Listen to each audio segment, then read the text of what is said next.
ରାତିରୁ ମିଳିଲା ଆଶ୍ୱସ୍ତି। ପାଣିପାଗ ବିଭାଗର ଆକଳନ, ଆଗାମୀ 5 ଦିନ ଘଡ଼ଘଡ଼ି ସହ ହୋଇପାରେ ବର୍ଷା। ତାତିରୁ ମିଳିଛି ଆଶ୍ୱସ୍ତି। ଗତ 2 ଦିନ ହେବ ରାଜ୍ୟରେ ବର୍ଷା ସାଙ୍ଗକୁ କୋହଲା ପାଗ ତାତିରୁ ଆଶ୍ୱସ୍ତି ଆଣିଦେଇଛି। ଗତ 24 ଘଣ୍ଟା ମଧ୍ୟରେ ବୌଦ୍ଧରେ ସର୍ବାଧିକ 10.8 ସେଣ୍ଟିମିଟରର ବର୍ଷା ରେକର୍ଡ କରାଯାଇଛି। ସେହିଭଳି 8 ସହରରେ ପ୍ରବଳ ବର୍ଷା ରେକର୍ଡ କରାଯାଇଛି। ଆଗାମୀ 5 ଦିନ ଯାଏଁ ଲାଗି ରହିବ ବର୍ଷା ଓ ଘଡ଼ଘଡ଼ି।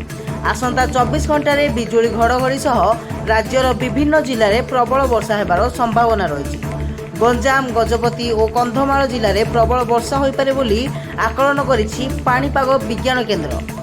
ସେହିପରି 24 ତାରିଖରେ ରାଜ୍ୟରେ କିଛି ମାତ୍ରାରେ କମିବ ବର୍ଷା। ତେବେ 25 ତାରିଖରୁ ପୁଣି ବର୍ଷାର ପରିମାଣ ବଢ଼ିବ।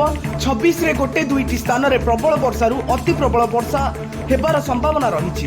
ବିଶେଷ କରି କଳାହାଣ୍ଡି, ରାୟଗଡ଼ା, ଗଜପତି, କନ୍ଧମାଳ ଓ ଗଞ୍ଜାମର କିଛି କିଛି ସ୍ଥାନରେ ପ୍ରବଳରୁ ଅତି ପ୍ରବଳ ବର୍ଷା ହୋଇପାରେ ବୋଲି ଆକଳନ କରିଛି ପାଣିପାଗ ବିଜ୍ଞାନ କେନ୍ଦ୍ର।